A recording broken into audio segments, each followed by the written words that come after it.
لله نحمده ونستعينه ونستغفره ونؤمن به ونتوكل عليه ونعوذ بالله من شرور أنفسنا ومن سيئات أعمالنا من يهده الله فلا مضل له ومن يضلله فلا هادي له ونشهد أن لا إله إلا الله وحده لا شريك له ونشهد أن محمدا عبده ورسوله أما بعد فإن خير الحديث كتاب الله وخير الهدي هدي محمد صلى الله عليه وسلم وشر الأمور محدثاتها وكل محدثة بدعة وكل بدعة ضلالة وكل ضلالة في النار। আজকের আলোচনার বিষয় হচ্ছে ইসলাম বনাম বাঙালি ধর্ম। তদানীন্তন সমাজের লোকেরা, তদানীন্তন পুঁজিপতিরা, তদানীন্তন ধর্ম ব্যবসায়ীরা, তদানীন্তন রাষ্ট্রীয় ব্যবস্থার যারা মালিক ধারক বাহক ছিল, নানান ধরনের যুক্তি কৌশল ধর্ম মত বিপক্ষে দাঁড় করিয়েছে যাতে মানুষ ওই নবীদের দাওয়াত, নবীদের তাওহীদি ধর্ম গ্রহণ করার সুযোগ না পায়, মানুষ যাতে বিভ্রান্ত হয়ে যায়। ঠিক নবী মুহাম্মদ রাসূলুল্লাহ সাল্লাল্লাহু আলাইহি ওয়াসাল্লাম শেষ নবী হিসাবে যখন আল্লাহর পক্ষ থেকে সর্বশেষ নাজিলকৃত আসমানি কিতাব এবং আল্লাহর পক্ষ থেকে পূর্ণাঙ্গ দ্বীনের দাওয়াত দিছিলেন, তখনও ওই সমাজের ধর্মীয় ব্যক্তিরা, ওই সমাজের রাষ্ট্রনায়করা, ওই সমাজের অবৈধ উপার্জনকারীরা নানানভাবে তাকে বাধা সৃষ্টি করেছে এবং মানুষদেরকে বিভ্রান্ত করেছে এবং তারা দাবি করেছে আমরা তো প্রকৃত দিনদার, এই মোহাম্মদ সে লামাযহাবী, তার কোনো দিন নাই, বাপদাদার ধর্মত্যাগী, আমরাই তো প্রকৃত দিনদার। প্রমাণ আমরা আল্লাহর ঘর নির্মাণ করি, প্রমাণ আমরা হজ করি, প্রমাণ আমরা নামাজ পড়ি কাবা ঘরে, প্রমাণ আমরা কোরবানি দেই, প্রমাণ আমরা কাবা ঘরে তাওয়াফ করি, প্রমাণ সারা পৃথিবীতে আল্লাহ নিদর্শন কাবা ঘরের খেদমতে আমাদেরকে অর্থ করেছি, নিযুক্ত করেছি, আমরাই প্রকৃত দিনদার। আর ওই মোহাম্মদ ও বেদিন হয়ে গেছে, তার ধর্ম পালন করা যাবে না। আজকেও যখন সেই নবীর রেখে যাওয়া ইসলামের দাওয়াত দেওয়া হচ্ছে, যে ইসলামের পরিচয় আমাদের কাছে স্পষ্ট, ইসলাম শব্দের শাব্দিক অর্থ আত্মসমর্পণ করা, আল্লাহর পক্ষ থেকে নাজিলকৃত বিধানকে ব্যক্তিগত জীবনে, পারিবারিক জীবনে, সামাজিক জীবনে, অর্থনৈতিক জীবনে, সাংস্কৃতিক জীবনে এবং শিক্ষায় দীক্ষায়, আন্তর্জাতিক ক্ষেত্রে, সকল ক্ষেত্রে ইসলামকে মেনে নেওয়া হচ্ছে। ইসলাম আল্লাহর পক্ষ থেকে নাজিলকৃত বিধান দিনকে মেনে নেওয়ার নাম হচ্ছে ইসলাম। এর ভিতরে শর্ত একটাই, শেষ নবীর জন্য, তার উম্মতের জন্য, যে শেষ নবী মুহাম্মদুর রাসূলুল্লাহ সাল্লাল্লাহু আলাইহি ওয়াসাল্লামের একচ্ছত্র নেতৃত্বকে মেনে নিতে হবে, তার মোকাবেলায় আর কারো আদর্শ গ্রহণ করা যাবে না। এটা হচ্ছে শর্ত আল্লাহর বিধানকে মেনে নেওয়ার জন্য। কারণ আপনি দেখবেন ইসলামের কথা এখন নাস্তিকরাও বলে, কয় আমরাও তো মুসলিম, আমরাও তো ইসলাম রক্ষা করছি। আপনি নাস্তিকদের কাছ থেকে ইসলাম নেবেন না আদর্শ নেতা নবীর কাছ থেকে ইসলাম নেবেন? আপনাকে বুঝে নিতে হবে, কারণ নবীর সার্টিফিকেট স্বয়ং আল্লাহ দিয়েছেন। আর এখন যাদের জীবনে কোনো জায়গায় ইসলাম নাই, তারা যে ইসলাম রাষ্ট্রীয় দায়িত্বে থেকে এবং নাস্তিক্যবাদী চর্চা করে, সাহিত্য চর্চা করে যে ইসলামের ব্যাখ্যা তারা দিচ্ছে, ওই ইসলাম ওটা শয়তানের ইসলাম হতে পারে, ওটা আল্লাহর নবীর ইসলাম কিছুদিন হতে পারে না। কারণ আল্লাহর নবীর যদি ইসলাম হতো, তাহলে আল্লাহর নবী কি আদর্শ নেতা হিসাবে মেনে আল্লাহর নবীরই অনুসরণ তারা করত, কিন্তু কোথাও সেটা দেখা যাচ্ছে না। আর নবী যে ওহির বিধান মানে জীবনে পদে পদে মেনে চলছেন, সেই ওহির বিধানকে তারা বলে মধ্যযুগীয় এটা ব্যবস্থাপনা, এটাকে মানা যায় না। তো সুতরাং এজন্য আজকের আলোচনার বিষয় হচ্ছে ইসলাম বনাম বাঙালি ধর্ম। ইসলাম সম্পর্কে কিছু ভূমিকায় ধারণা দিলাম। বাঙালি ধর্ম বা বাঙালি জাতির নামে এখন পুরাপুরি একটা ধর্ম মত আবিষ্কার করা হয়েছে। এটা বহুত আগে থেকে ষড়যন্ত্র চলছে। এই ষড়যন্ত্রের বীজ বপন করে গিয়েছিল ইংরেজরা। মুসলমানদেরকে নির্মূল করার জন্য, তাদের অস্তিত্ব, সংস্কৃতি, বিশ্বাসকে নির্মূল করার জন্য তারা এ দেশে হিন্দুদেরকে এবং বাংলা ভাষাকে প্রাধান্য দিয়ে বাংলা ভাষাভাষী মুসলমানদেরকে পথভ্রষ্ট করার জন্য সাহিত্য থেকে শুরু করে সব কিছু তারা রচনা করেছে, যেগুলি ইসলামের মৌলিক আকীদা, ইসলামের বিশ্বাস, ইসলামের কৃষ্টি কালচারের বিপরীতে। এমনকি আপনারা জানেন, ছোটবেলায় আমরা যে আদর্শ লিপিটা পড়েছি, সেখানেও যা কিছু শেখানো হয়েছে ইসলামের বিশ্বাসের সাথে সম্পর্ক না, সম্পর্ক ঋষি মনীষীদের সাথে।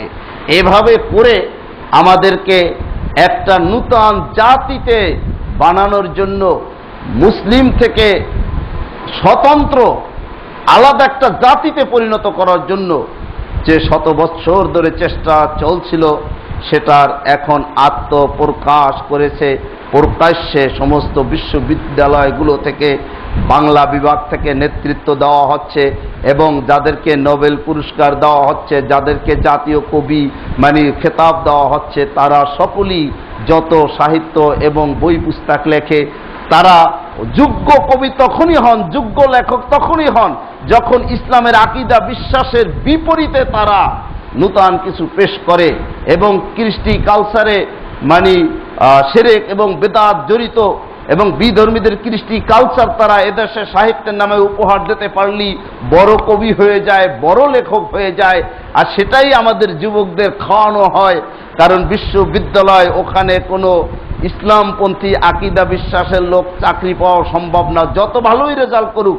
অন্তত এই সাংস্কৃতিক বিভাগে, বাংলা বিভাগে, আরো গুরুত্বপূর্ণ কিছু বিভাগে, সাহিত্যিক বিভাগে তাদের চান্স পাওয়া খুবই কঠিন। যদি কেউ চান্স পায়, তাহলে তার বিরুদ্ধে এমনভাবে ছাত্র ছাত্রীদের লেলিয়ে দেয়, সে সব সময় ভীতু সন্ত্রস্ত থাকে যে আমার কোন কলম, কোন কথা, কোন লেকচারের মানে বিপরীতে ছাত্রছাত্রীরা খেপে যাবে আর তারা আন্দোলন করবে, আমার এখান থেকে বেরোয় যেতে হবে। এভাবে বাঙালি ধর্মকে, বাঙালি জাতীয়তাকে মুসলমানদের উপরে এমনভাবে চাপিয়ে দেওয়া হয়েছে যে এখন মুসলমানরা 21শে ফেব্রুয়ারি মূর্তি পূজা করছে হাজার হাজার যুবক যুবতী। 21শে ফেব্রুয়ারি শহীদ মিনারে ফুল দিয়ে শহীদদের স্মরণ করতে হবে, ভাষার জন্য যারা জীবন দিয়েছে স্মরণ করতে হবে। এর কোনো বিধান কোরআন সুন্নাহ ইসলামে নাই। তাদের জন্য দোয়া করব আমরা, তাদেরকে মানে মূল্যায়ন করব আমরা, কিন্তু তাদেরকে স্মরণ করার জন্য মূর্তি পূজা করতে হবে।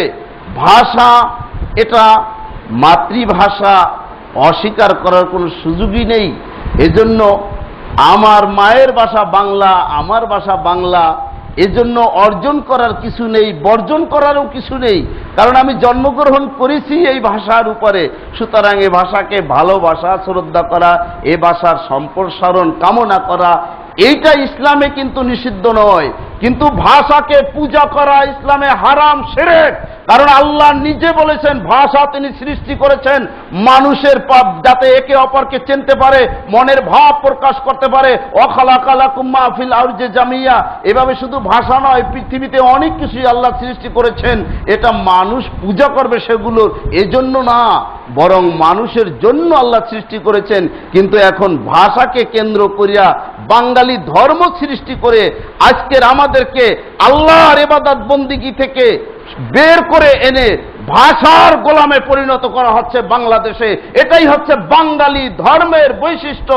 এবং একটার পর একটা পূজা পার্বণ, যেমন সেদিন গেল পহেলা বৈশাখ, সারা বাংলাদেশে এর নারী পুরুষ যুবক যুবতী এমনভাবে বেহায়াপানা বেলাল্লাপানার মাধ্যমে, নাচ গান ড্যান্সের মাধ্যমে, লটারির মাধ্যমে, জুয়ার মাধ্যমে এই বর্ষকে এমনভাবে পূজা করা হয়েছে যেটাকে নবী হারাম করেছেন। এবং নবী বলেছেন মান তাশাব্বাহা বিকাউমিন ফাহুয়া মিনহুম, কেহ যদি কোনো অমুসলিম কওমের এ সমস্ত বর্ষ পূজার সাথে অংশগ্রহণ করে তাহলে তার হাসর হবে তাদের সাথে।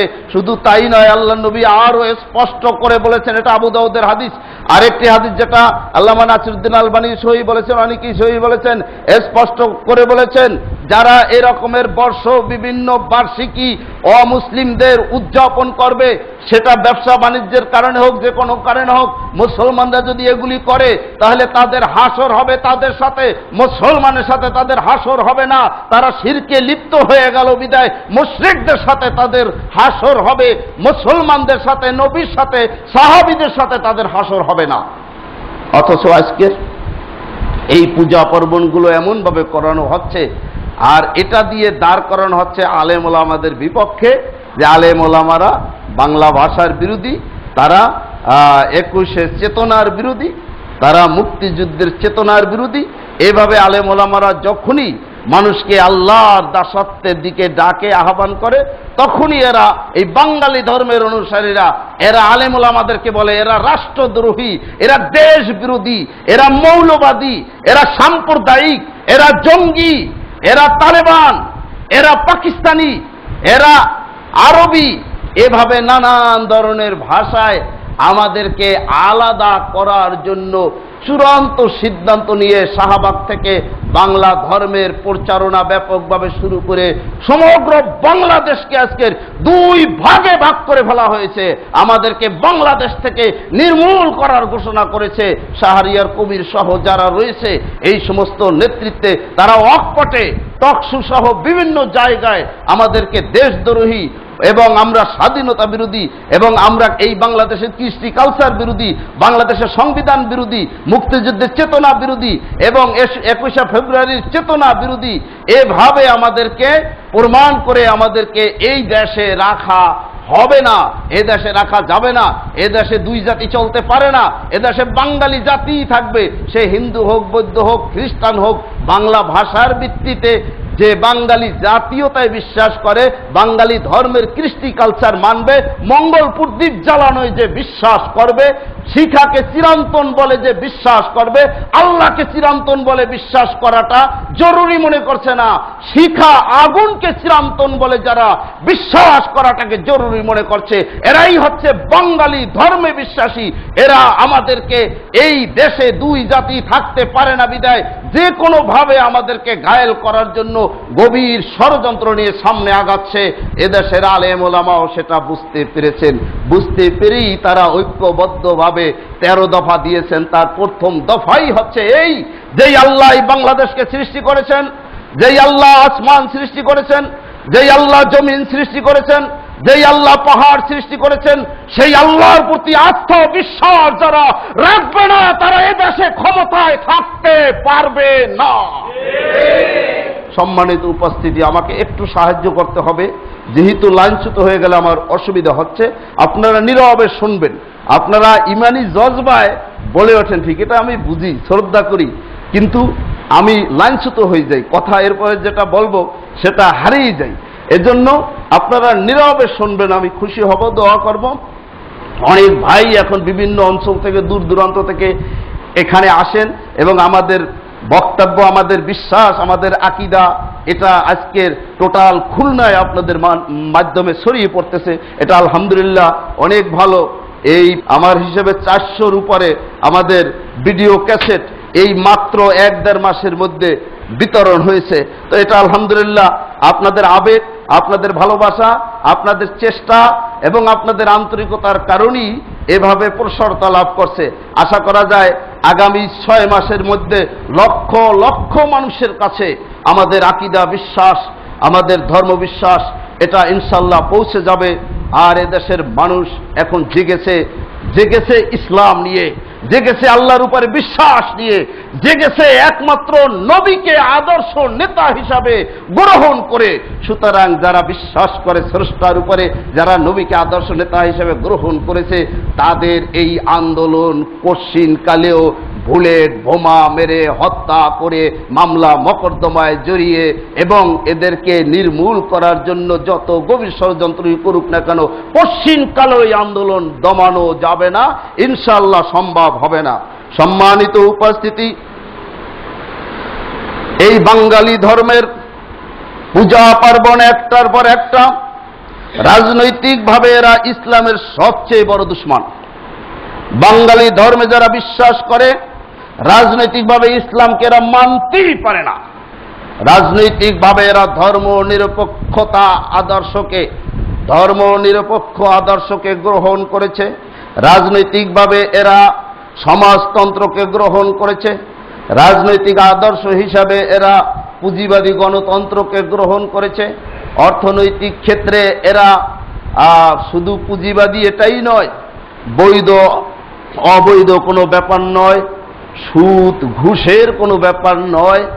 যে যেভাবে পারে অর্থ উপার্জন করবে, কাউকে হত্যা করেও যদি কোটি কোটি টাকা উপার্জন করে, এটাও এদের কাছে তেমন বিশাল অপরাধের কিছু নয়। টাকার পাহাড় জমা হয়ে গেল, এই কালো টাকাকে সাদা করতে হবে, কিছু টাকা সরকারকে দিয়ে দেন, বাস আপনার কোটি কোটি টাকা আপনি যদি বেশ্যাবৃত্তি, নাউজুবিল্লাহ, যে কথা মুখে আনতে লজ্জা লাগে, এভাবে যদি আয় করেন, মদের ব্যবসা করে আয় করেন, চোরাচালানি করে আয় করেন, মানুষ কন্টাকে হত্যা করে আয় করেন, টাকা হাজার হাজার কোটি জমা হয়ে গেছে, কোনো সমস্যা নাই, বাস কিছু টাকা সরকারকে দিয়ে দেবেন, কালো টাকা সাদা হয়ে যাবে। জীবনে আপনাকে ইনকোয়ারিও করবে না, খোঁজও নেবে না যে আপনি কার কার টাকা মাইরা এত বড় বড় লোক হয়েছেন। এই হচ্ছে বাঙালি ধর্মের অর্থনৈতিক ব্যবস্থাপনা। সুতরাং আমাদেরকে এর মোকাবেলায় ইসলাম গ্রহণ করেছি, ইসলামকে জানতে হবে, বুঝতে হবে। আর বাঙালি ধর্মের ব্যর্থতায় ইসলামকে মানুষের সামনে সুন্দরভাবে তুলে ধরতে হবে। সূরা মায়েদার 3 নম্বর আয়াত, আল্লাহ নবী 1,44,000 জনতার সামনে নিয়ে ভাষণ দিচ্ছেন। নবীর কণ্ঠই একমাত্র বাজছে, আর কোনো কণ্ঠ আওয়াজ শোনা যাচ্ছিল না। জিবরাইল এসে উপস্থিত, সেখানে নবীকে জিবরাইল একটি আয়াত উপহার দিয়ে ইসলাম এটা কেমন ধর্ম, কেমন দিন, কেমন জীবন বিধান, এটা নবীকে সুন্দরভাবে ওই 1,44,000 জনতাকে জানিয়ে দিতে বললেন। নবী তাদেরকে শোনালেন, আলিয়াউমা আকমালতু লাকুম দীনাকুম, আমি আজ তোমাদের দিনকে পরিপূর্ণ করে দিলাম। আল্লাহ আমাদের জীবন বিধান, আল্লাহ আমাদের আনুগত্যের বিধানকে, আল্লাহ আমাদের তরিকাকে, আল্লাহ আমাদের চলার পথকে পরিপূর্ণ করে দিলেন। ওয়াতমামতু আলাইকুম নি'মাতি, আল্লাহ বলেন আমার নিয়ামত আসমান থেকে তোমাদের জন্য পরিপূর্ণ করে দিলাম। ওয়ারাজিতু লাকুমুল ইসলাম দীনান, তোমরা মনে রাখবে তোমাদের জন্য দিন হিসাবে একমাত্র ইসলামকে নির্ধারণ করলাম। দিন শব্দের অর্থ আমাদেরকে নিতে হবে, জানতে হবে, যেহেতু এটা আরবি শব্দ। সূরা আল ইমরান 19 নম্বর আয়াতে আমার আল্লাহ বলেন, ইন্নাদ-দীনা ইনদাল্লাহিল ইসলাম, আল্লাহর নিকট মনোনীত দিন হচ্ছে একমাত্র ইসলাম। সূরা আল ইমরান 85 নম্বর আয়াতে আল্লাহ বলেন, আমাইয়াবতাগি গায়রাল ইসলামে দীনান ফালা ইউকবালা মিনহু, কোন ব্যক্তি যদি ইসলাম ব্যতীত অন্য কোন দিন গ্রহণ করে, অন্য কোনো ধর্ম গ্রহণ করে, অন্য কোনো আদর্শ গ্রহণ করে, আল্লাহ তা কবুল করবেন না। অহুয়া ফিল আখিরাতি মিনাল খাসিরিন, সে পরকালে ক্ষতিগ্রস্তদের অন্তর্ভুক্ত হবে। সম্মানিত উপস্থিতি, এই আয়াত বড় সাংঘাতিক ঘোষণা করছে। পৃথিবীতে যত আদর্শ রয়েছে, যত ধর্ম রয়েছে, আল্লাহ বলেন আমি ওর কোনোটা কবুল করব না। এমন একটা কিতাবে আল্লাহ ঘোষণা করেছেন যেই কিতাবে কোনো ভুল 1400 বৎসরে কোনো মানুষ প্রমাণ করতে পারে নাই, এবং যেই কিতাবটা নিজেই প্রমাণ করছে যে সে আল্লাহর কালাম, দুনিয়ার মানুষের রচিত কোনো কিতাব নয়। এটাই হচ্ছে কোরআনের সবচেয়ে বড় মুজিজা। এটাকে আজ পর্যন্ত কোনো দার্শনিক, কোনো বিজ্ঞানী, কোনো কবি, কোনো সাহিত্যিক এই মুজিজা মোকাবেলা করতে পারে নাই, যে কোরআন নিজের বাচন ভঙ্গিতে নিজেই প্রমাণ করেছে যে আমি আল্লাহর কালাম, লাউহে মাহফুজ থেকে দুনিয়ায় মানুষের জন্য এসেছি, হুদাল লিন্নাস, মানুষের কল্যাণে, মানুষের হেদায়েতে, মানুষের দিক নির্দেশনার জন্য। কোন মানুষ আমাকে রচনা করে নাই, এটা কোরআন নিজেই প্রমাণ করতে সক্ষম হয়েছে। এই চ্যালেঞ্জ যারা পৃথিবীতে গ্রহণ করেছে, কোরআন তাদেরকে ব্যর্থ করে দিয়েছে। এই জন্যই কোরআনকে মুজিজা বলা হয়, এবং নবী যে মুহাম্মদ সাল্লাল্লাহু আলাইহি ওয়াসাল্লাম যে আল্লাহর রসুল, এর প্রমাণ সবচাইতে বড় মুজিজা হচ্ছে আল কোরআন। যে লোকটা কারো কাছে শেখে নাই, কোনো স্কুলে যায় নাই, কোনো বিশ্ববিদ্যালয়ে যায় নাই, কোনো মাদ্রাসায় যায় নাই, কোনো পণ্ডিতের কাছে কিছু শেখে নাই, কেমনে এত বড় মহাবিজ্ঞানময় কিতাব তিনি উপহার দিলেন? সুতরাং এটাই প্রমাণ হয় যে নবী মুহাম্মদ রাসূলুল্লাহ সাল্লাল্লাহু আলাইহি ওয়াসাল্লাম আল্লাহর পক্ষ থেকে মনোনীত রাসূল। আসুন, যেহেতু বিরাট সাংঘাতিক ব্যাপার, ইসলাম ছাড়া অন্য কোনো দিন আল্লাহ কবুল করবেন না, তাহলে দিন অর্থ কি এটা আমাদেরকে বুঝে নিতে হবে। অতএব আমাদের এখন জানার এবং আলোচ্য বিষয়ে সংক্ষিপ্ত পরিসরে দিন এবং এর অনুবাদ বাংলায় অধিকাংশ জায়গায় করা হয় ধর্ম। তো সুতরাং আমরা দিন শব্দটি আরবি ডিকশনারি থেকে জানব দিন অর্থ কি, আর ধর্ম যেহেতু বাংলা শব্দ, এটা বাংলা অভিধান থেকে আমরা জানব ধর্ম শব্দের অর্থ কি। তাহলেই আমরা বুঝতে পারব যে আল্লাহ ঘোষণা যে ইসলাম ছাড়া অন্য কোনো ধর্ম, অন্য কোনো দিন আল্লাহ গ্রহণ করবেন না, এর অর্থটা কি, অন্য অন্য দিন বলতে কি বুঝায়, এটা আমাদের কাছে ইনশাআল্লাহ ক্লিয়ার হয়ে যাবে। দিন শব্দের অর্থ মাযহাব, অর্থাৎ চলার পথ। দিন শব্দের অর্থ শরিয়াত, অর্থাৎ ইসলামী আইন। দিন শব্দের অর্থ জীবন ব্যবস্থা। দিন শব্দের অর্থ আল্লাহকে পাওয়ার জন্য সাধনার তরিকা। দিন শব্দের অর্থ আইন ও রাষ্ট্র ব্যবস্থা। দিন শব্দের অর্থ আনুগত্যের বিধান বা পদ্ধতি। দিন শব্দের অর্থ প্রতিফল দিবস। আরো অনেক অর্থ আছে। মিসবাহুল লুগাত, আরবি উর্দু ডিকশনারি, অভিধান 258 নম্বর পৃষ্ঠা। আল মুনজিদ, আরবি উর্দু অভিধান 408 নম্বর পৃষ্ঠা। আল কোরআনের অভিধান 242 নম্বর পৃষ্ঠা। এই বাঙালি ধর্মের লোকেরা কোন ক্রমেই ইসলামকে আইন ও রাষ্ট্রীয় ব্যবস্থা হিসাবে মানতে রাজি না। তাতে যদি যুদ্ধ বেজে যায়, তাদের জীবন যদি বিলিয়েও দিতে হয়, তাতে যদি কোটি কোটি টাকাও ব্যয় করতে হয়, সব কিছু করতে রাজি, কিন্তু ইসলামকে রাষ্ট্রীয় আইন, রাষ্ট্রীয় ব্যবস্থা হিসাবে গ্রহণ করতে কোনো ক্রমেই রাজি না। এই জন্যই রাষ্ট্রীয়ভাবে সংবিধান থেকে আল্লাহর উপরে আস্থা ও বিশ্বাসকে তারা তুলে দিয়ে তারা হাত ছাড়ছে যে বেঁচে গেলাম এক বাঁচা। কারণ তারা এটাকে বিশ্বাসই করছে না, মানতেই পারছে না। অথচ অভিধানের এই অর্থ কুরআনুল কারিমে আল্লাহ নিজেই এই অর্থে দিনকে ব্যবহার করেছেন। যেমন হযরত মুসার মোকাবেলায় মন গড়া মতবাদ নিয়ে রাষ্ট্রীয় পরিচালনা করত, ব্যবস্থাপনা পরিচালনা করত ফিরআউন। যখন হযরত মুসা আল্লাহর পক্ষ থেকে নাজিলকৃত তাওহীদি বিধানের, আনুগত্যের বিধানের, ইসলামের দাওয়াত দিলেন, তখন ফিরআউন দিশেহারা হয়ে বলল, তোমরা আমাকে সাহায্য করো, আমাকে ছেড়ে দাও, আমি মুসাকে হত্যা করব, কারণ আমি আশঙ্কা করছি ইন্নী আখাফু আইয়ুবাদদিলা দীনাকুম, এই মুসা তোমাদের রাষ্ট্রীয় ব্যবস্থাপনাটাকে পরিবর্তন করে দেবে, সুতরাং মুসাকে হত্যা করতে হবে, নতুবা তোমাদের রাষ্ট্রীয় ব্যবস্থাটাকে পরিবর্তন করে ওই মুসা, ওই আসমানি যে ব্যবস্থা নাজিল হয়েছে ওইটাই তোমাদের উপরে চাপিয়ে দেবে। তো সুতরাং রাষ্ট্রীয় ব্যবস্থাপনা নবীরা যখনই আসমানি কিতাব অনুযায়ী চেয়েছে, তদানীন্তন রাষ্ট্রপ্রধানরা, রাজনীতিবিদরা নবীদের বিরোধিতা করেছে। আজকেরও আলেম ওলামারা যখনই চাবেন যে আল্লাহ পাক এই জমিন সৃষ্টি করেছেন, সুতরাং আল্লাহ আলাহুল খালকাল আমর, সৃষ্টি যার তার আইন চলবে, এটাই হচ্ছে ন্যায় বিচার, এটা মেনে নিতে পারেন না। অথচ অন্যরা কিন্তু জমিন সৃষ্টি করেন নাই, আসমান সৃষ্টি করেন নাই, অন্যরা কিন্তু পাহাড় পর্বত পানি কিছুই সৃষ্টি করেন নাই, কিন্তু যিনি সৃষ্টি করেছেন তার বিধান ওনারা মেনে নিতে পারছেন না।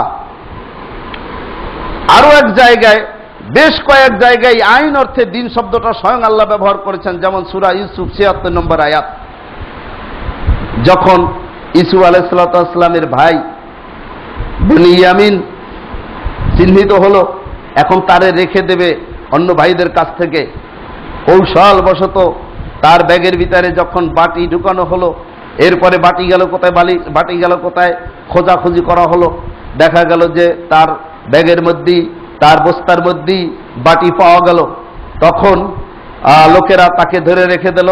এখন ভাইরা বলে যে এর কিছুতেই রেখে যাওয়া যাবে না, আব্বা মরে যাবে, কারণ আগে একটা ভাই ছিল ইউসুফ, সে হারিয়ে গেছে, সে আর ফেরত যায় না, আমাকে সাথেই বের হয়েছিল, এই জন্য আব্বা কানতে কানতে অন্ধ হয়ে গেছে।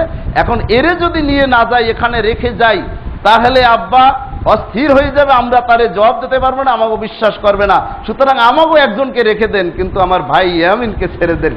তখন ইউসুফ আলাইহিসসালাম পক্ষ থেকে যেটা বলা হয়েছিল, মা কানা লিয়াখুযা আখাহু ফি দীনিল মালিক, বাদশার যে আইন, এই রাষ্ট্রের যে আইন, এই আইনে যে অপরাধ করেছে, যার বস্তার ভিতরে, ব্যাগের ভিতরে বাটি পাওয়া যাবে, তাকেই রেখে দিতে হবে, আর একজনকে রাখা যাবে না।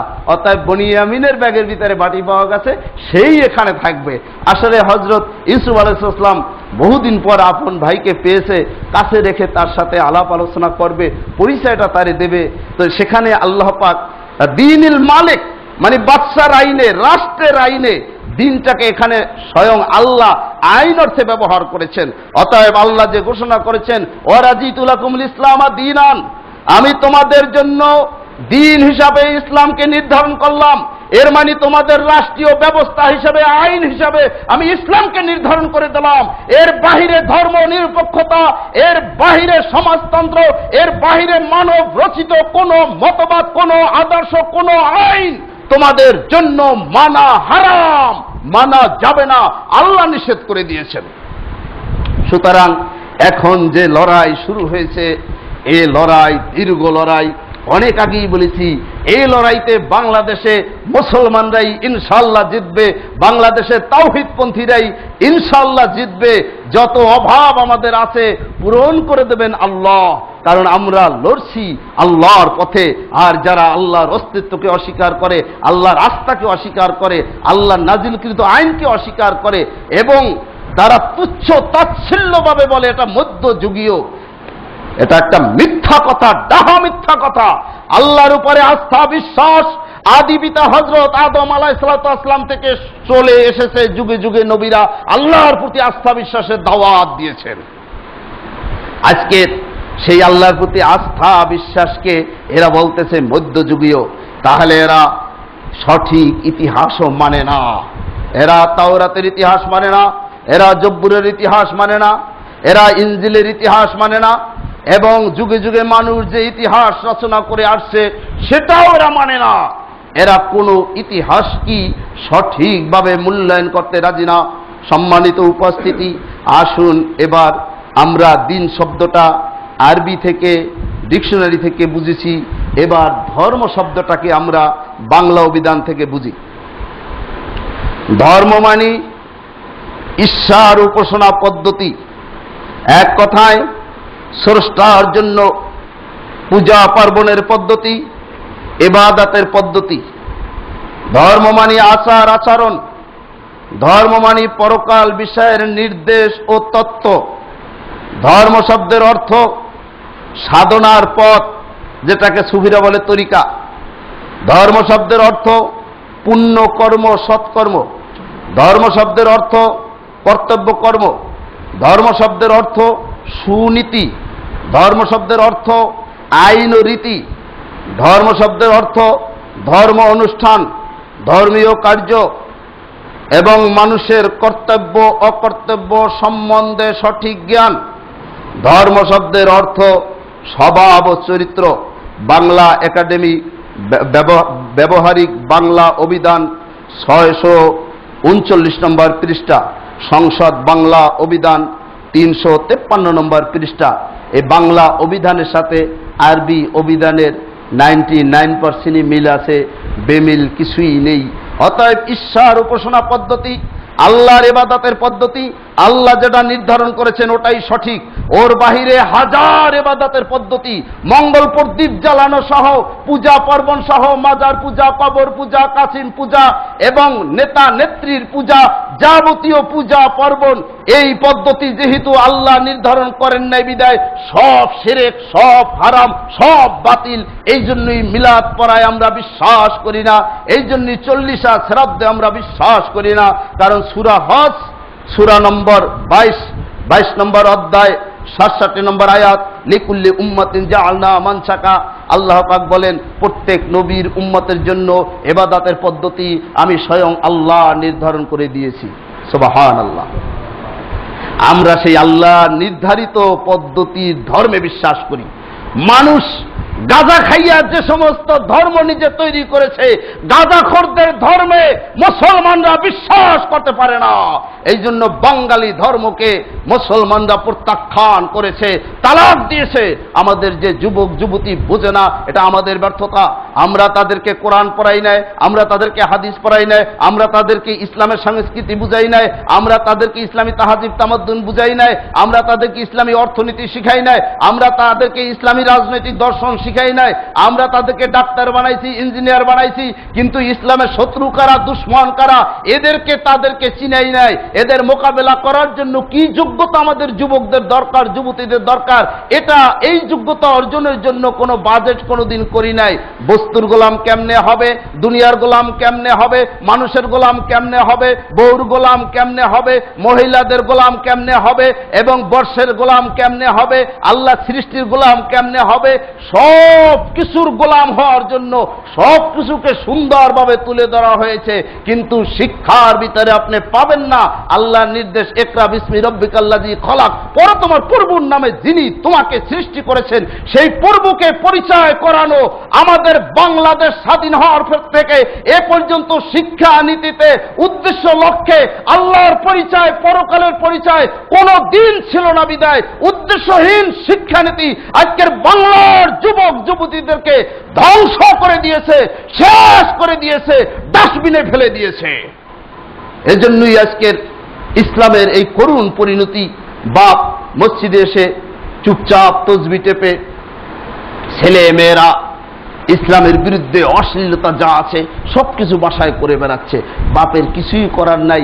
বাপ বড় অসহায়, বেশি খুব বেতাল করলে বাপেরে বলবে তুমি চেল্লায় বেরোয় যাও, তো তুমি জ্বালাতন করে না, গাড়ি বস্তা নিয়ে বেরোয় যাও, টাকা লাগবে, নাও টাকা নাও, 10,000 টাকা নিয়ে তুমি বেরোয় যাও, তুমি চেল্লা দাও, তো আমাকে জ্বালাতন করো না। এই হচ্ছে আমাদের দেশের এখন ধর্মীয় বিশ্বাস আর ইসলামের অবস্থা। আর হযরত ইব্রাহিম আলাইহিস সালাতু ওয়াস সালাম তার সন্তানকে নিয়ে কাবাঘর নির্মাণ করে এরপরে ইবাদতের পদ্ধতি আল্লাহর কাছে চেয়েছেন, নিজে তৈরি করেন নাই।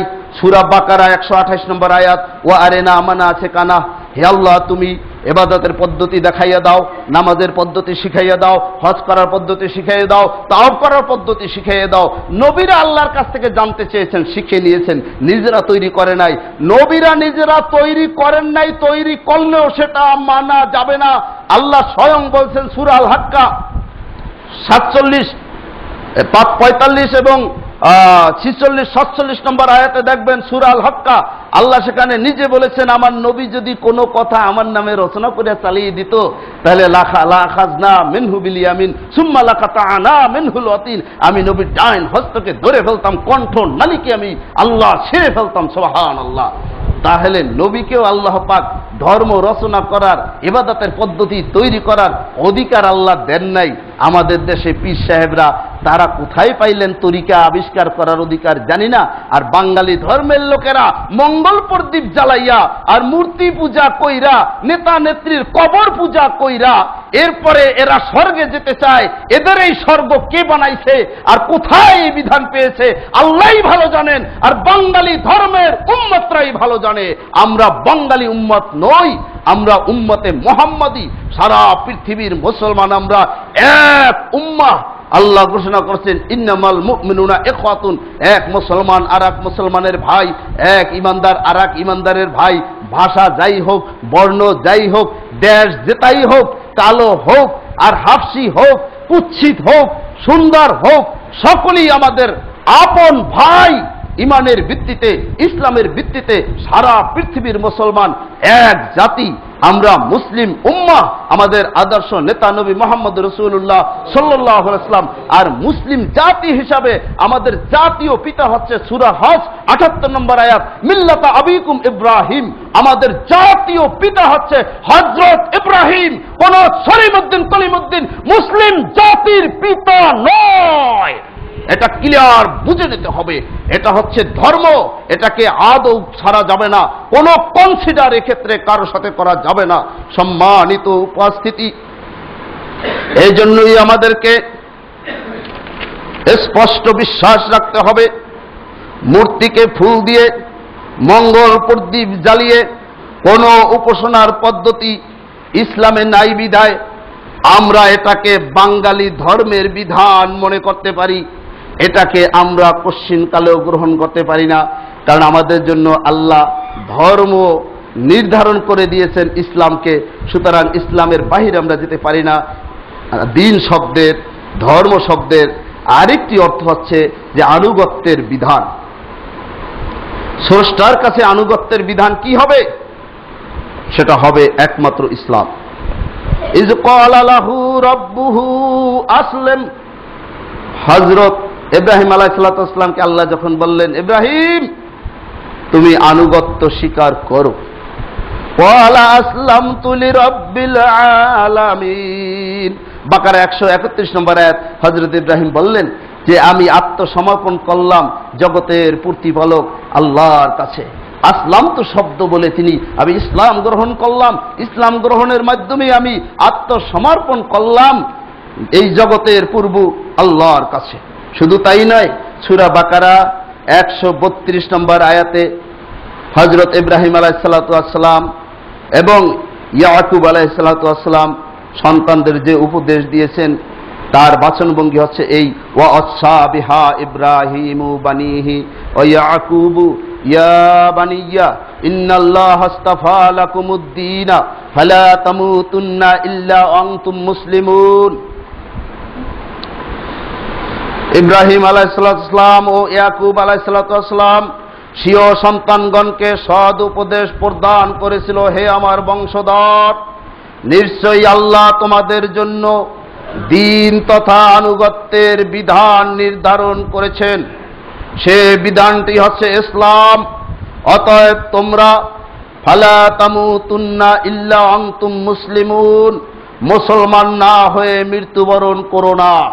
সুতরাং আল্লাহর কাছে আনুগত্য করতে চাইলে, আত্মসমর্পণ করতে চাইলে আল্লাহর পক্ষ থেকে নাজিলকৃত বিধান ইসলামের মাধ্যমেই করতে হবে। কোনো বানোয়াটি ধর্মের মাধ্যমে আল্লাহর কাছে আনুগত্য প্রকাশের কোনো সুযোগ নেই। সম্মানিত উপস্থিতি, সামনে অনেক গুরুত্বপূর্ণ কথা ঝড়ের বেগে বলে যেতে হবে। তথ্যের পর তথ্য, সব শেষ করা যাবে না, কিন্তু অন্তত বোঝা যায় যাতে এতটুকু তথ্য তো পরিবেশন করতে হবে। এজন্য আপনাদের দৃষ্টি আকর্ষণ করছি মনোযোগ দিয়ে কথাগুলো শোনার জন্য। যেহেতু নিরলস তথ্যভিত্তিক আলোচনা, মনোযোগ ছুটে গেলে ধরে নিতে কষ্ট হবে। বাঙালি ধর্মের স্লোগান রাষ্ট্র সবার, ধর্ম যার যার। এই স্লোগানের একটাই উদ্দেশ্য যে রাষ্ট্রের সাথে কোনো ধর্মের সম্পর্ক করা যাবে না। যুক্তি তাদের, রাষ্ট্র কেন কিছু লোকের ধর্ম অনুসরণ করবে? তারা সংখ্যা গরিষ্ঠই হোক না কেন, তাতে কি যায় আসে? একটা রাষ্ট্রে হিন্দু আছে, বৌদ্ধ আছে, খ্রিস্টান আছে, মুসলমান আছে, কত বাহাই আছে, কাদিনী আছে, কত জাতি আছে। রাষ্ট্র কেন কোনো এক গ্রুপের ধর্মকে গ্রহণ করবে বা কোনো এক গ্রুপের ধর্ম রাষ্ট্র কেন স্বীকৃতি দেবে বা চর্চা করবে? এটা হচ্ছে তাদের যুক্তি। আমরা পাল্টা বলতে পারি, আপনারা কোনো একটা গোষ্ঠীর ধর্মকে রাষ্ট্র কেন মানবে? সেকুলারিজম, ধর্ম নিরপেক্ষতা, এটা গুটি কয়েক লোক চায়। বাংলাদেশের 90% লোক এই সেকুলারিজমে বিশ্বাস করে না, সমাজতন্ত্রে বিশ্বাস করে না, মঙ্গলপুর দ্বীপে বিশ্বাস করে না, এবং পুঁজিবাদী গণতন্ত্রেও বিশ্বাস করে না। আপনারা এগুলিকে রাষ্ট্রীয় আদর্শ হিসেবে জনগণের উপরে চাপিয়ে দিচ্ছেন কেন? এগুলিও তো কোনো এক গোষ্ঠীর কিছু সংখ্যক লোকের ধর্ম। কারণ ধর্মের একটা সংজ্ঞা হয়েছে, যেটা পুণ্য কর্ম মনে করে মানুষ ধারণ করে, যেটাকে ভালো মনে করে মানুষ ধারণ করে। আগেই সংজ্ঞা দিয়েছি, অভিধানের বরাত আগেই দিয়েছি। তো যেটাকে পুণ্য মনে কইরা, কল্যাণ মনে কইরা, ভালো মনে কইরা কিছু সংখ্যক লোক নিজেদের জীবনে ধারণ করে, সেটাই যখন ধর্ম। যারা সমাজতন্ত্রে কল্যাণ মনে কইরা সমাজতন্ত্র লালন পালন করে, তারা সমাজতান্ত্রিক ধর্মের উম্ভা, তারা সমাজতান্ত্রিক ধর্মের অনুসারী।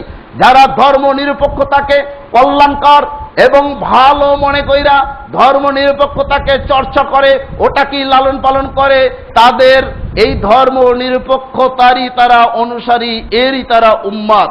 সুতরাং গুটি কয়েক লোক এই ধর্ম নিরপেক্ষ ধর্মকে মানে এবং সমাজতন্ত্রকে ধর্ম হিসাবে মানে, বাঙালি জাতীয়তাকে ধর্ম হিসাবে মানে। এই গুটি কয়েক লোকের ধর্মকে এই 90% জন মুসলমানের উপরে আপনারা চাপাই দেবেন কোন দুঃখে? তখন আপনাদের স্লোগান কোথায় থাকে যে ধর্ম যার যার, রাষ্ট্র সবার? কোথায় রাষ্ট্র সবার তখন থাকে? গুটি কয়েক লোকের ধর্মকে আপনি চাপাই দিচ্ছেন 90% জন মুসলমানের ঘাড়ে, আর আপনি বলেন যে রাষ্ট্র সবার। কোথায় সবার হলো? 90 জন শতকরা মুসলমানের বিরুদ্ধে আপনি রাষ্ট্রীয়ভাবে অন্য মতবাদ চাপিয়ে দিয়ে শোষণ করছেন, জুলুম করছেন, নির্যাতন করছেন, বিশ্বাসে আঘাত করছেন, ধর্মীয় অনুভূতিতে আঘাত করে ধর্মীয় অনুভূতিকে খান খান করে দিচ্ছেন। আপনার এই স্লোগান মিথ্যা, আপনার এই স্লোগান ভুয়া। সম্মানিত উপস্থিতি, এজন্য এ জাতীয় যত ধরনের স্লোগান তাদের, এগুলির অসারতা জনগণকে বুঝাতে হবে।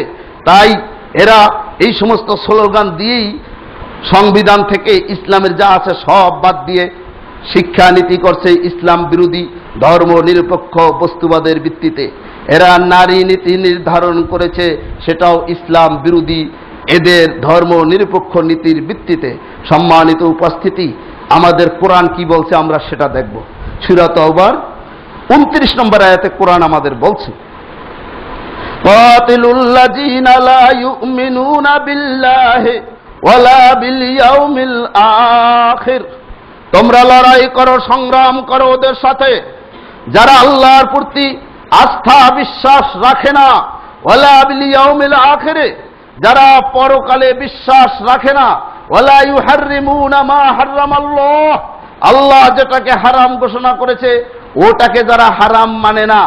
আল্লাহ দেবদেবীর নামে উৎসর্গকৃত পশুর গোশতকে হারাম ঘোষণা করেছেন, আর ধর্মীয় শিক্ষায় 9-10 দেবদেবীর নামে উৎসর্গকৃত পশুর গোশতকে হালাল ঘোষণা করা হয়েছে। নাউজুবিল্লাহ।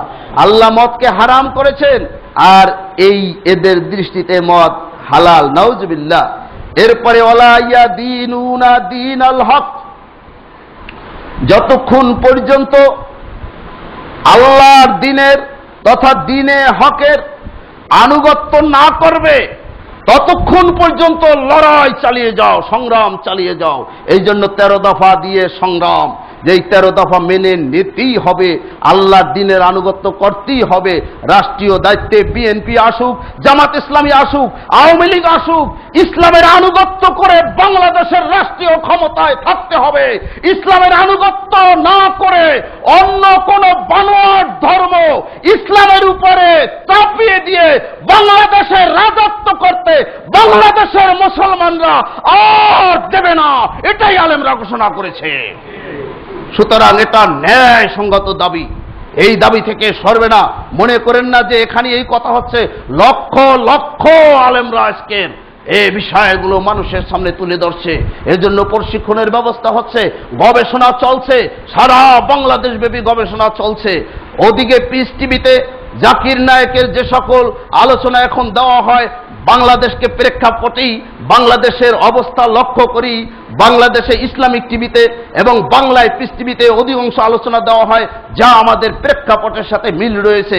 সারা বিশ্বের ইসলামী আন্দোলনের নেতাদের এবং মুসলমানদের দৃষ্টি হচ্ছে বাংলাদেশের দিকে, যে বাংলাদেশে কি হচ্ছে, কি হতে যাচ্ছে। শত শত লোক মেরে ফেলছে, আর কত লোক মারবে, কি করতে যাচ্ছে। সারা বিশ্বের মুসলমানদের দৃষ্টি বাংলাদেশের দিকে এবং দোয়া করছে তারা বাংলাদেশের জন্য। আল্লাহ সাহায্য একের পর এক চলে আসছে। আল্লামা হামাদ শফি হাত দুইটা তুলে 1 ঘন্টা মোনাজাত করেছিলেন, চোখের পানি ছেড়ে বলছিলেন, আল্লাহ তুমি গায়েবী মদদ দিয়ে সাহায্য করো।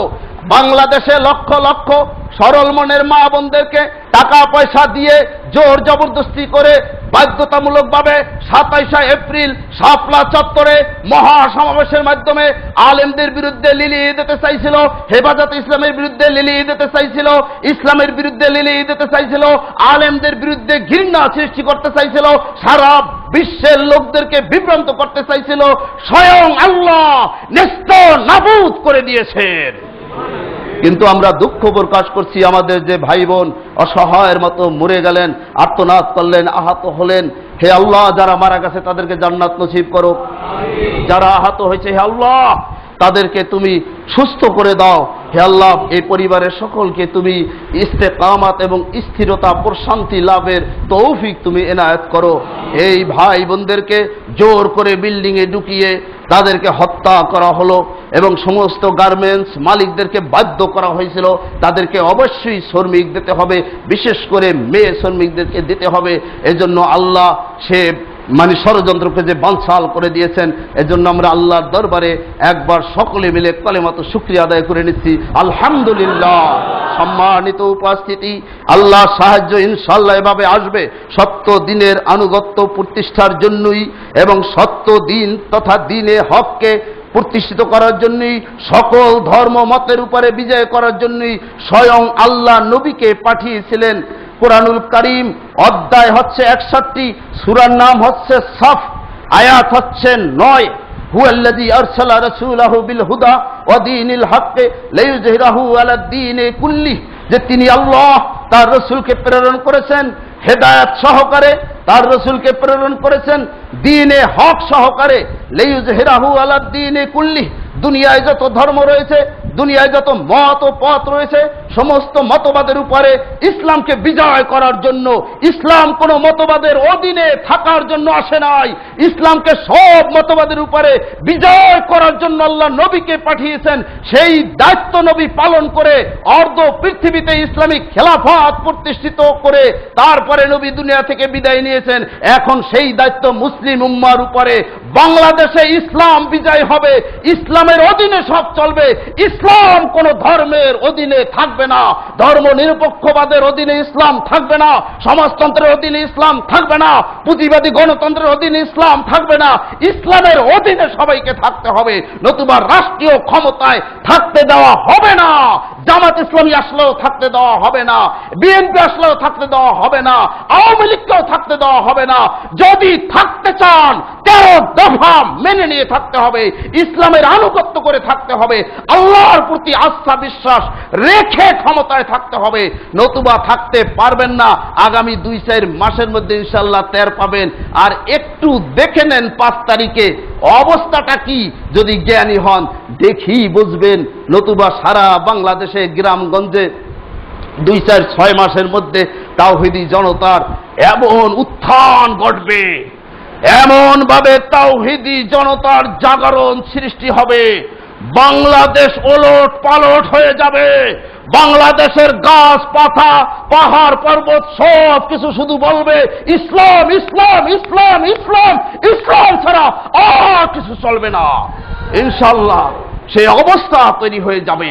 এটা শুধু এই পাবলা দৌলতপুর আহলে হাদিস মসজিদই হচ্ছে না, বাংলাদেশে লক্ষ লক্ষ মসজিদে মুসল্লিদেরকে ইসলাম দ্বীন এবং বানোয়াটি ধর্ম বুঝানোর প্রশিক্ষণ তালিম খুতবা চলছে। মাদ্রাসাগুলোতে হাজার হাজার ছাত্রর সাথে হাজার হাজার মুসলমান দর্শে শরীক হচ্ছে ইসলাম বোঝার জন্য। যুবকরা এখন নিজের জীবনের বাজি রেখে পঙ্গপালের মতো ছুটছে। এই জোয়ার কোনোদিন বুলেট বোমা হত্যা নির্যাতন করে কোনোদিন এই জোয়ার থামানো যাবে না, ঠেকানো যাবে না, ইনশাআল্লাহ যাবে না। সম্মানিত উপস্থিতি, সূরা বাকারা 193 নম্বর আয়াতে আল্লাহ আরো ক্লিয়ার করে বলে দিয়েছেন যে রাষ্ট্রসভার ধর্ম যার যার, না এ স্লোগান চলবে না। আল্লাহ বলেন অকাতিলুহুম হাত্তা লা তাকুনা ফিতনা, ওদের বিরুদ্ধে লড়াই করো যতক্ষণ পর্যন্ত ফিতনা ফাসাদ অশান্তি দূরীভূত না হয়, ওয়ায়াকুনাদ দীনু লিল্লাহ, যতক্ষণ পর্যন্ত আল্লাহর দ্বীন প্রতিষ্ঠিত না হয়, আল্লাহর আনুগত্য প্রতিষ্ঠিত না হয়, ততক্ষণ পর্যন্ত সংগ্রাম করো। এই সংগ্রাম থেকে মুসলমানরা অব্যাহতি ইনশাআল্লাহ নিবে না। সুতরাং এর জন্য আপনাদেরকে দৃঢ়তার সাথে কাজ করতে হবে। এরা মুসলমানদেরকে ধোঁকা দেওয়ার জন্য অনেক সময় ইসলামকে ব্যবহার করে থাকে, যেমন তসবিহ হাতে নিয়ে মাথায় ঘণ্টা দিয়ে বাংলাদেশের মুসলমানকে সুন্দরভাবে কান্না কান্না ভান করে বলা হয়েছিল ক্ষমতায় যদি যেতে পারি অন্তত ইসলামের বিরুদ্ধে একটা আইনও পাশ করব না। এমন কথা বলে ক্ষমতায় গিয়ে একের পর এক ইসলামের বিরুদ্ধে আইন পাশ করতে করতে করতে করতে যেই আল্লাহ আসমান জমিন সৃষ্টি করেছেন, ইসলাম নাজিল করেছেন, সেই আল্লাহর প্রতি আস্থাও মুছে দিয়েছে। সম্মানিত উপস্থিতি, এরপরে হঠাৎ করে সবাইকে চমক সৃষ্টি করে ফেললো যে মদিনার সনদ অনুযায়ী দেশ চলবে, বাংলাদেশ চলবে মদিনার সনদ অনুযায়ী। অনেকেই এই কথা শুনে অধীর আগ্রহে তাকিয়েছিলেন, কবে থেকে চলবে সেটা তো মাননীয় প্রধানমন্ত্রী বলেননি। এখানেই তো ফাঁক, এখানেই ফাঁক, শুভাঙ্করের ফাঁকি। মদিনার সনদে 16 নম্বর ধারায় আছে অমুসলিমদের সমান অধিকার দিতে হবে, তাদেরকে নিরাপদে বসবাসের সুযোগ দিতে হবে। বাংলাদেশে অমুসলিম সংখ্যালঘুদের উপরে ঘরবাড়ি জ্বালানো হচ্ছে, হামলা করা হচ্ছে, এটা রাষ্ট্রীয়ভাবে বন্ধ করতে ব্যর্থ হওয়ায় মদিনার সনদ রাষ্ট্রীয়ভাবে এক্ষেত্রেও কার্যকর করতে পারে নাই, জাতিকে ধোঁকা দেওয়া হয়েছে। মদিনার সনদের ধারা নম্বর 23, ধারা নম্বর 42, সেখানে সুস্পষ্ট রয়েছে যে রাষ্ট্রের সর্বোচ্চ আইন কুরআন ও সুন্নাহ অনুযায়ী হবে। অথচ বাংলাদেশে কুরআন আর সুন্নাহ অনুযায়ী বিচার বিভাগ চলে না, বাংলাদেশে কুরআন ও সুন্নাহ অনুযায়ী অর্থনৈতিক বিভাগ চলে না, বাংলাদেশে কুরআন ও সুন্নাহ অনুযায়ী ব্যবসা বাণিজ্য চলে না, বাংলাদেশে কুরআন ও সুন্নাহ অনুযায়ী শ্রম নীতি চালু করা হয় নাই বিদায় আইয়ামে জাহিলিয়াতের মতো দাস দাসীর মতো আমার শ্রমিক ভাই বোনদেরকে হত্যা করা হয়েছে। এটা রাষ্ট্রের ব্যর্থতা। সুতরাং এদের মুখে মদিনা সনদ মানায় না, এটা মিথ্যা, ধোঁকাবাজি, ছলচতুরি, ধর্ম ব্যবসা, এটা বাংলাদেশে করতে দেওয়া যাবে না।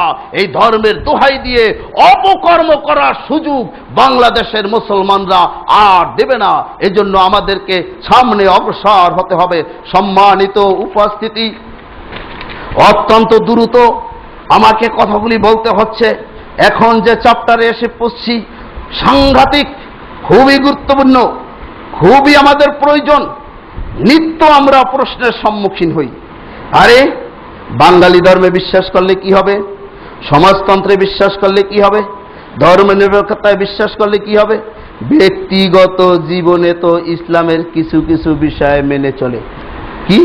নামাজ পড়ে, সপ্তাহে প্রতিদিন না পড়লেও সপ্তাহে একদিন পড়ে, ঈদের নামাজ পড়ে, হজ করতে যায়, তারপরে রোজা 2 সেট তো রাখে, রোজা রাখতে না পারলেও ইফতার তো ঠিক মতো সময় করে, তারপরে ঈদ তো করে, তারপরে গরু তো সবচেয়ে বড়টা বাজারে খুঁজছেই তারপরে কোরবানি দেয়। ইসলামের এত সব বিষয় মানে, তো এর কি হবে? সম্মানিত উপস্থিতি, এর সমাধান নিতে হবে কোরআন থেকে। কোরআনের ইতিহাসই নির্ভরযোগ্য ইতিহাস। ব্যক্তিগত জীবনে ইসলামের কিছু কিছু বিষয় মক্কার মুশরিক আবু জাহেল, আবু লাহাব এবং মক্কার মুশরিক যারা ছিল, উতবা, সাইবা, ওয়ালিদ ইবনে মুগিরা, সমস্ত কাফের মুশরিকরা ব্যক্তিগত জীবনে ইসলামের অনেক কিছু মানত। যেমন প্রথম বিষয়টা, ব্যক্তি জীবনে আল্লাহর প্রতি ঈমান তারা পোষণ করত। আপনি অস্বীকার কেমনে করবেন? আমি অস্বীকার কেমনে করব? সূরা ইউসুফ 106 নম্বর আয়াতে আল্লাহ সাক্ষ্য দিচ্ছেন মক্কার মুশরিকদের কথা যে ওমা ইউমিনু আকসারুহুম বিল্লাহি ইল্লা হুম মুশরিকুন, তাদের অধিকাংশ লোক তো আল্লাহর প্রতি বিশ্বাস স্থাপন করেছে এবং আল্লাহ আছে, তিনি স্রষ্টা, এটা এই বিশ্বাস রাখে, কিন্তু সমস্যা হচ্ছে যে তারা শিরক করে, মুশরিক, কিন্তু তারা আল্লাহর উপর বিশ্বাস রাখত। তাফসিরে ইবনে কাসির 2য় খণ্ড 649 নম্বর পৃষ্ঠায় ইবনে আব্বাস রাদিয়াল্লাহু তাআলা আনহু প্রমাণ দিচ্ছেন যে মক্কার মুশরিকরা কিভাবে আল্লাহর প্রতি বিশ্বাস করত। ক্বালা ইবনে আব্বাস মিন ঈমানিহিম আন্নাহুম ইযা ক্বিলা লাহুম মান খালাকাস সামাওয়াতি ওয়া মান খালাকাল আরজা। হযরত ইবনে আব্বাস বলেন, ওই মক্কার মুশরিকরা আল্লাহর প্রতি ঈমান পোষণ করত। তার প্রমাণ তাদের কাছে যদি জিজ্ঞাসা করা হতো, মান খালাকাস সামাওয়াত, আসমান কে সৃষ্টি করেছে, অমান খালাকাল আরজা, জমিন কে সৃষ্টি করেছে, অমান খালাকাল জিবাল, পাহাড় পর্বত কে সৃষ্টি করেছে, ক্বালু আল্লাহ, মক্কার সমস্ত মুশরিকরা এক উত্তর দিতেন যে এগুলি আল্লাহ সৃষ্টি করেছেন। আজকের যারা বাঙালি ধর্মে বিশ্বাস করে, এরা আল্লাহর উপর বিশ্বাস এবং আস্থা রাখতে চায় না। এরা তাহলে মক্কার মুশরিকদের চাইতেও নিকৃষ্ট। কারণ যদি বিশ্বাস করতেন তাহলে আল্লাহর উপর আস্থা তুলে দেবেন কেন? 2 নম্বর, মক্কার মুশরিকরা হজ করত এবং তাওয়াফ করত। তাওয়াফ করতে গিয়ে তারা বলতো লাব্বাইকা লা শারীকা লাকা, হে আল্লাহ তোমার দরবারে উপস্থিত তোমার কোনো শরীক নেই। অথচ মূর্তি 360টা ভিতরে ঢুকাইয়া তারপরে নামাজ পড়ে, সিজদা দেয়, তাওয়াফ করে। তা আবার নিজেরাই স্বীকার পায়, ইল্লা শারিকা হুয়া লাকা, এই যেটুকুন আমরা করেছি মূর্তি টুর্তি সামনে নিয়ে, এটা তোমার সন্তুষ্টির জন্য, তোমারে পাওয়ার জন্য মাধ্যম হিসাবে। নাউজুবিল্লাহ মিন যালিক। এভাবে মক্কার মুশরিকরা হজও করত। সম্মানিত উপস্থিতি, মক্কার মুশরিকরা কিন্তু কোরবানিও করত এবং সমস্ত গোশত বিলাই দিত। যে তাকওয়া মিনকুম, যে আল্লাহর দরবারে গোশত পচবে না, আল্লাহর দরবারে কোরবানির রক্ত পচবে না, আল্লাহর দরবারে তোমাদের তাকওয়া, তোমাদের ঈমান আল্লাহর দরবারে পচবে। সুতরাং তোমরা ওই মূর্তি পূজা, ভূত পূজা, আগুন পূজা, পাথর পূজা, বটগাছ পূজা সব ছেড়ে দিয়ে এক আল্লাহর তাওহীদে বিশ্বাস করো, তাহলেই তোমরা ঈমানদার হয়ে গেলে, তোমরা তাকওয়াবান হয়ে গেলে তোমাদের কোরবানি আল্লাহর কাছে পচবে। এছাড়া কোরবানি দিয়া সব বস্তু কাবাঘরে নিয়ে জমা করো যে একখানো খাবো না, খাইলে সব হবে না, লাভ হবে না, কারণ তোমার ঈমানই নাই। এখন গরু যত বড়ই কেনেন আর যত কোরবানি দেন আর গোশত বিলান, ঈমানই তো ত্রুটি, আল্লাহর প্রতি আস্থাই নাই। আপনার কোরবানি কোন কাজে লাগবে? আপনার বিশ্বাস তো ধর্মনিরপেক্ষতার উপরে, আপনার বিশ্বাস তো সমাজতন্ত্রের উপরে, আপনার বিশ্বাস তো পুঁজিবাদী গণতন্ত্রের উপরে। সম্মানিত উপস্থিতি, মক্কার মুশরিকরা নামাজও আদায় করত। সূরা আনফাল 35 নম্বর আয়াত, ওমা কানা সালাতুহুম ইনদাল বাইতে ইল্লা মুকাআ ওয়া তাসদিয়া, তারা নামাজ পড়ত কাবা ঘরে এবং তারা নামাজের পদ্ধতিতে আল্লাহর নির্ধারিত পদ্ধতি মানত না। ওই শীষ দিত, করতালি দিত, আরো অনেক তাল বাহানা করে তারা নামাজ আদায় করত। সম্মানিত উপস্থিতি, বাংলাদেশে বাঙালি ধর্মের বিশ্বাসীরা এক দলে কয়, বলে যে এই ঢাকায় এত গণবসতি, এতে এত ঘন ঘন মসজিদ চলতে পারে না, ঢাকার মসজিদগুলিকে পাবলিক টয়লেটে পরিণত করতে হবে। নাউজুবিল্লাহ মিন যালিক।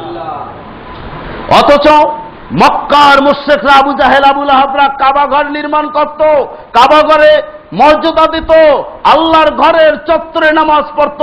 এই বাঙালি ধর্মে বিশ্বাসীদের চাইতে আবু জাহেল, আবু লাহাব অনেক ভালো। সম্মানিত উপস্থিতি, কাবাঘর নির্মাণ করতে গিয়ে বলে দিল, খবরদার কেহ সুদের টাকা দেবা না, ব্যভিচারের টাকা দেবা না, হারাম টাকা দেবা না, অবৈধ টাকা দেবা না, যেহেতু আল্লাহর ঘর, পবিত্র হালাল টাকাই দেওয়া। সবাই দিল। দেওয়ার পরে কাবাঘর নির্মাণ শুরু হলো, কিন্তু যে অর্থ আসছে হালাল তা দিয়ে সম্পূর্ণ কাবাঘর তো নির্মাণ হচ্ছে না, ভাঙ্গা তো ফেলাই দিচ্ছে। এখন করবেটা কি? শেষে কয় যে কিছু অংশ বাদ দিয়ে তারপরে নির্মাণ করো। কিছু অংশ বাদ দিয়ে নির্মাণ করা হয়েছে, যেটা নবী মুহাম্মদ সাল্লাল্লাহু আলাইহি ওয়াসাল্লাম বলছেন, আয়েশা রে, যে অংশটা এই মক্কার মুশরিকরা তোমার জাতিরা না বুঝে বাদ দিছে, ওরা তো আসলে বোঝে না যে কাবাঘরের অংশ বাদ দেওয়া যায় না। আল্লাহ যেটুক ভিত করেছেন হযরত ইব্রাহিমের মাধ্যমে, আদম আলাইহিস সালামের মাধ্যমে, ওখান থেকে 1 ইঞ্চিও বাদ দেওয়া যায় না। এই জ্ঞান তো আর ওদের নাই। কিন্তু আমি পূর্ণাঙ্গভাবে যেভাবে কাবাঘর আল্লাহ ছিল সেইভাবেই করতাম, কিন্তু ভয় পাচ্ছি এই জাতি আবার গন্ডগোল করবে, যে আল্লাহর ঘরে হাত দিয়েছে মোহাম্মদ, এ তো বেদিন হয়ে গেছে, এরা আর মানা যায় না। এই জন্য এখনো দেখবেন যে কাবাঘরে যারা হজ করতে গেছেন, ছাদ আছে সব অংশে না, কিছু অংশ ছাদ ছাড়া আছে। ওইটা পরে মুহাম্মদ সাল্লাল্লাহু আলাইহি ওয়াসাল্লামের পরে খোলাফায়ে রাশিদিনের সময় ওইটা ঘেরা দিয়ে রাখা হয়েছে যে এটাও আল্লাহর ঘরের অংশ। সম্মানিত উপস্থিতি, এভাবে মানে ওই আইয়ামে জাহিলিয়াতের সময় লোকেরা এতেকাফও করত আল্লাহর ঘরে। হযরত ওমর এতেকাফ মান্নত করছিলেন। এইভাবে তারা ইবাদত বন্দেগী ইসলামের অনেক কিছু করেছেন, কিন্তু এক জায়গায় পার্থক্য, সেটা ছিল এই, মক্কার মুশরিকরা আল্লাহকে জীবনের সকল ক্ষেত্রে মানতে রাজি ছিল না, রাজনীতিতে মানতে রাজি ছিল না, সামাজিকভাবে মানতে রাজি ছিল না, ব্যবসা বাণিজ্যে মানতে রাজি ছিল না, কেবল কাবাঘরের মধ্যেই আল্লাহকে মানতে রাজি ছিল। বাংলাদেশে বাঙালি ধর্মের বিশ্বাসী লোকেরাও, ধর্ম নিরপেক্ষবাদীরাও আল্লাহকে সব জায়গায় মানতে রাজি না, ব্যবসা বাণিজ্য, রাজনীতি, অর্থনীতি, সমাজনীতি মানতে রাজি না, মসজিদের মধ্যে, মাদ্রাসার মধ্যে সীমাবদ্ধ রাখতে চায়। ওই মক্কার মুশরিকদের সাথে আর বাংলাদেশে বাঙালি ধর্মে বিশ্বাসীদের সাথে পার্থক্য কিছুই নাই। যখনই আল্লাহ নবী সকলকে ডেকে বললেন যে উদখুলু ফিস সিলমে কাফা, তোমরা ইসলামের মধ্যে পরিপূর্ণরূপে প্রবেশ করো, মুসলমানরা রাজি হয়ে গেল। কিন্তু মক্কার মুশরিকরা কয় সর্বনাশ, যা মানতেছি এই তো অনেক বেশি। নবীরে বলে যে তোমার ধর্ম নিয়ে ওই মদিনায় থাকো, মক্কায় আসতে পারবে না। নবীর উপর হজ ফরজ হয়েছে, হজ করতে নবী রওনা হয়েছে, কই আসলে মক্কায় মেরে হেলাই দেবো। এখানে কাবাঘরের মালিক আমরা, মুতাওয়াল্লি আমরা, কাবাঘরে আমরা হজ করতেছি, তাওয়াফ করতেছি, তোমার এখানে হজ করা লাগবে না, তুমি হজ ওই মদিনায় করো। এখন তারা হয়ে গেছে মহাদিনদার। নবী দেখান যে যুদ্ধ বিগ্রহ বাঁধলে রক্তপাত হইবে, লোক অনেক মারা যাবে। নবী সন্ধি চুক্তি করলেন, করে এরপরে কৌশল অবলম্বন করলেন। তারপরের বছর নবী 10,000 লোক নিয়ে এমনভাবে সেজে গুজে আসলেন, ভয় চোটে সব মক্কা ছেড়ে পলাইতে লাগলো। কাবাঘর একেবারে বিনা রক্তপাতে আল্লাহ বিজয় করে দিলেন।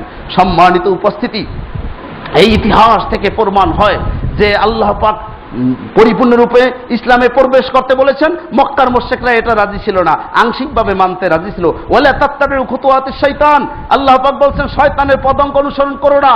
যদি ইসলামে পরিপূর্ণরূপে প্রবেশ না করো, শয়তানের পদাঙ্ক অনুসরণ করা হবে।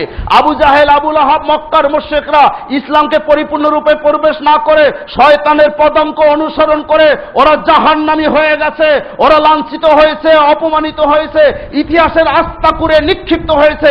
বাংলাদেশে বাঙালি ধর্মের ধর্ম নিরপেক্ষতায়, পুঁজিবাদী গণতন্ত্রে, সমাজতন্ত্রে বিশ্বাসীরা এরাও ইসলামকে পরিপূর্ণরূপে গ্রহণ না করে আবু জাহেল, আবু লাহাবের পথ ধরেছে। অতএব আলেম ওলামাদের সাথে এখন যে সংগ্রাম যুদ্ধ, আবু জাহেল, আবু লাহাবের নাতি পুতি চেলা চামুন্ডাদের সাথে যুদ্ধ। এখানে কোনো রকমের বেমিল নাই, গরমিল নাই। সম্মানিত উপস্থিতি, আমার খুতবার শেষে আমি আপনাদের কাছে আবেদন করতে চাই যে ইসলামে পুরাপুরি দাখিল না হওয়াটা কিন্তু জাহেলি মতবাদ। এটা আবু জাহেলের মতবাদ, আবু লাহাবের মতবাদ, এটা উতবার মতবাদ, সাহেবার মতবাদ, এটা ওই মক্কার ওই জাহেল এবং মুশরিকদের মতবাদ। ইসলামে পুরাপুরি ভাবে প্রবেশ না করা, ইসলামকে পুরাপুরি ভাবে গ্রহণ না করা, এটা জাহেলি মতবাদ। আল্লাহর নবী বলেছেন, হাদিস মুসনাদে আহমদ, তিরমিজি শরীফ, মিশকাত শরীফ 3694।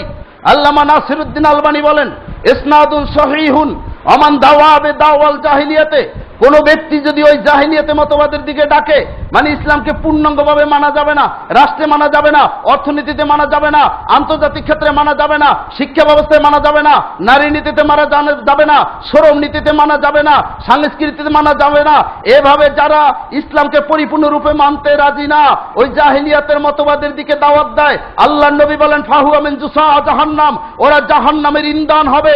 ওয়াইন সামা, যদি ওরা রোজা রাখে, ও সাল্লাহ, যদি ওরা নামাজ পড়ে, ও জামা আন্নাহু মুসলিম, যদি ওরা দাবি করে আমরা মুসলিম, এরপর ওরা জাহান্নামের ইন্ধন হবে। যারা জাহান্নামের ইন্ধন হবে তাদের সাথে কোনো মুসলমান ইমানদারের সম্পর্ক থাকতে পারে না। যুবক ভাইদের বলবো, আসুন চেতনা নিয়ে কিভাবে ইসলামী বিপ্লব ঘটানো যায়, কিভাবে মানুষের কাছে ইসলামের সুমহান দাওয়াত তুলে ধরা যায়। সাপ্তাহিক বৈঠক বৃহস্পতিবার মাগরিব থেকে এখানে আপনারা আসুন, যার যে প্রশ্ন আছে প্রশ্ন লিখিতভাবে নিয়ে আসুন, এখানে আপনার সুচিন্তিত মতামত আপনি ব্যক্ত করুন, কিভাবে ইসলাম জিন্দা করা যায় আপনি এখানে বক্তব্য রাখুন। এভাবে আমরা পাড়ায় পাড়ায় মহল্লায় মহল্লায় ইসলামের দাওয়াতকে ছড়াই দেই। হে আল্লাহ, তুমি আমাদের এই দাওয়াতকে কবুল করে নাও এবং আমাদের মঞ্জিলে মকসুদে পৌঁছার তৌফিক দান করো। আমিন। আস্তাগফিরুল্লাহ লি ওয়া লাকুম।